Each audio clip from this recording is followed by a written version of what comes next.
Сәлем достар, менің YouTube каналыма қош келдіңіздер. Және бүгінгі видеода мен қалай маркетинг бөлімдерін басқарып, өзімнің маркетинг агенттігім болып, мен еще анамын, әйелмін және өзіме осы барлық хаостың ішінде қалай уақыт табатыным жайлы айтамыз. Жалпы менің инстаграмда маған оқырмандарымның ең көп қойған сұрағының біріншісі ол қалай барлығына уақыт табасыз.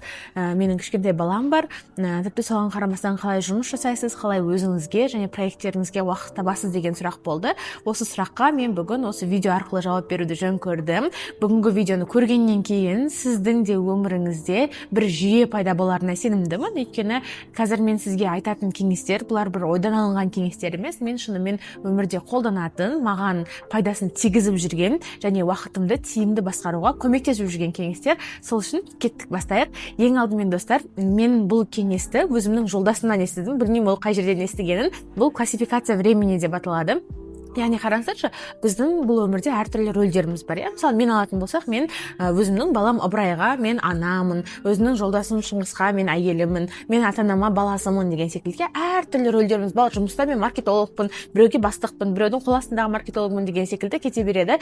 Мен әр рөліме жеке уақыт арнау арқылы, яғни әр рөліме бөлек уақытты классификациялау арқылы, каждый рөліме жеке уақыт арнай аламын. Мысалы, ең біріншісі, мен таңертең 7:30-да оянамын. 7:30 мен 8:30 арасындағы уақыт бұл менің өзіме арналған уақытым. Хотя бы күніне айтады ғой, 1 сағат өзіңізге арнасаңыз да, сіз уже 1%-ға лучше дамыған адам боласыз дейді. Мен күнделікті баламнан ерте 1 сағатқа ерте оянамын. 7:30-да тұрамын да.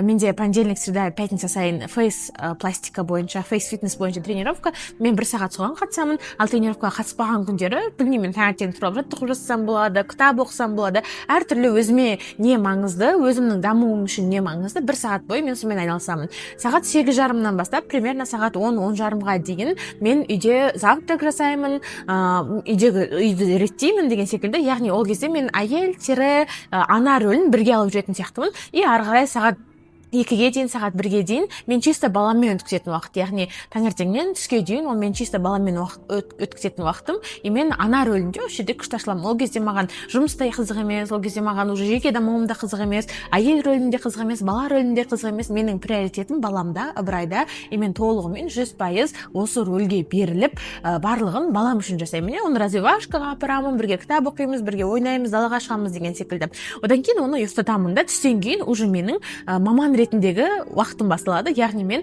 сағат 1-2-ден бастап жұмысқа отырамын. И кешкі 6-7-ге дейін, яғни мен күніне 4-5 сағат жұмыс жасаймын. Осы уақыт аралығында мен полностью баламнан кетіп қаламын. Мен всегда кофейняларда отырамын, үйде жұмыс жасамаймын. Өйткені үйде жасау уже мүмкін емес. Ыбырай қайта келіп ала береді. Осы уақыт аралығында Ыбырай нянясымен қалады. Ал мен сыртқа шығып жұмыс жасаймын, созвондарымды өткіземін деген секілді кете береді.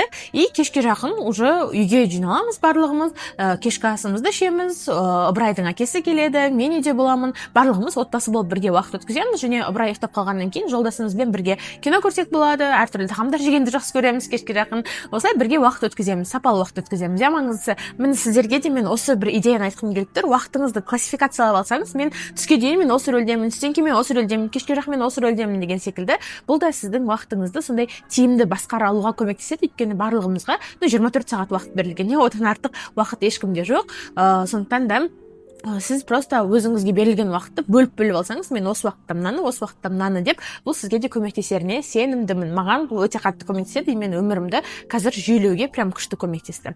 Біріншісі классификация жаттап аламыз, достар. Екіншісі ол әрине делегирование. Делегирование деген сіздің бір заттарды біз кейде қолымызбен жасау емес, оны через кого-то жасап қойсақ болады, Ол қалай түсіндірейін? Мысалы, мен өз басым үйде тамақ жасағанды, үй жинағанды мүлдем ұнатпаймын. И мен мынаны байқадым, оказывается, мен үйді тазалауға физически өте көп уақытымды құртады екенмін. Мүмкін воскресенье демалудың орнына мен жарты күн бойы үй тазалайды екенмін деген секілді. Вот осыны мен делегировать етуге шешім қабылдадым. Яғни мен үйді пылесостап жүрмеймін, оның орнына біз робот-пылесос сатып алдық. И робот-пылесосты жай ғана телефонмен, любой жерде отырып телефонмен қосамын, ол үйімді пылесостап шығады, үйімді жуып шығады деген секілді.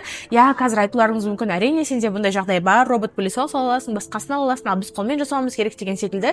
Бұл офтопно болсын, бірақ менің өмірімдегі тағы бір заңдылық жертва рөліне кірмеу. Мен жертва рөліне кіріп, менде мынау жоқ деп отыра берсем, ол сәйкесінше менде ешқашан болмайды. Робот-пылесос менде де жоқ болған. Оны алу үшін мен не істедім? Оны алу үшін мен просто жұмыс жасадым. Немесе оны алу үшін мен күйеуіме ол маған не үшін керектігін түсіндірдім. Сәйкесінше ол маған жаңа пылесосымды алуға көмектесті деген секілді. То есть бұл өмірде нет ничего невозможного дейді ғой. Сіз жай ғана сол бір нәрсені қаласаңыз и оны алу жолдарын кішкене ойлансаңыз, оны қалай ала аламын деген секілді план қойсаңыз, алынбайтын нәрсе жоқ деп ойлаймын. Сондықтан делегирование, екінші кеңес бұл сіздерге айтатын, делегирование маған қатты көмектеседі. Сіздің уақытыңызды, энергияңызды не жеп қояды, сол заттардың барлығын делегировать етіп тастаңыз. Мысалы, жаңа айтқандай, мен үйде үй жинауға маған робот-пылесос көмектеседі. Баламен то же самое. Баламды мен мысалы айттым ғой, 2-ден 6-ға дейін жұмыс жасаймын деп, осы уақыт аралығында баламды няням қарайды. И мен, по сути дела, баламды тоже делегировать еттім. Басында менде кінәлі сезіну болды, жасырмаймын. Бірақ уақыт өте келе психологмен жұмыс жасадым. Бұл кінәлі сезімін біраз алып тастадым. Өйткені менің балама үйде көңілсіз, сондай бір нагрузкамен жүрген анадан қарағанда, жұмыс істеп, өзінің амбицияларын ұмытпай, сондай өмірге деген құштарлығы прям күшті болып жүрген ана керек деген ойға келдім. Сол үшін мен қазір балама уже 1 жылдан асты нянямыз бар, и сол нянямыз маған баламен көмектеседі. Вот осындай кішкентай заттарды делегировать ету арқылы сіз өзіңізге, өзіңіздің сүйікті жұмысыңызға, жұмысыңызға, ақша табуыңызға уақыт таба аласыз, және керек емес заттардың барлығын делегировать етіп тастауға бұл сізге өте қатты күшті көмектеседі. Және үшінші кеңесім, достар, сіздерге айтатын, бұл уже более так техника емес, бұл кішкене андай рухани неге кететін шығар, рухани жаққа кететін шығар. Неге? Өйткені мен Құдайдан сұрайтын үнемі бір дұғам бар, ол уақытымның берекесін арттыр деп сұраймын. Мен білмеймін бұл маған қалай көмектеседі, бірақ байқағандарыңыздай менің уақытым берекелі. 24 сағаттың ішінде бірнеше рөлді қатар алып жүре аламын, және это у меня очень успешно получается, И сондықтан сіздерге де айтарым, просто осы жайлы бір дұға етіп көрсеңіздер. Білмеймін сіздердің сенімдеріңіз қандай. Мен өзім ислам дінінде болғандықтан мен Аллахтан сұраймын, Аллахым менің уақытымды берекелете көрші, маған осы бір кішкентай уақыттың арасында үлкен заттар жасауға көмектесші, и менің состояниемді менен де жақсырақ Аллах тағала біледі ғой, и Аллах тағала скорее всего маған осындай мүмкіндік береді деп ойлаймын, что мен кішкентай уақыттың ішінде өте эффективно, өте жылдам көп задачаларды жаба аламын. Сондықтан маған көмектесетін, үнемі мен тастамай айтып жүретін дұғам ол Аллах тағаладан уақытымның берекесін арттыруын сұрау. Маған көмектесетініне мен 100% сенімдімін. Сіздер де жасап көріңіздер, бәлки сіздердің де өмірлеріңізде бұл көмектесіп қалар.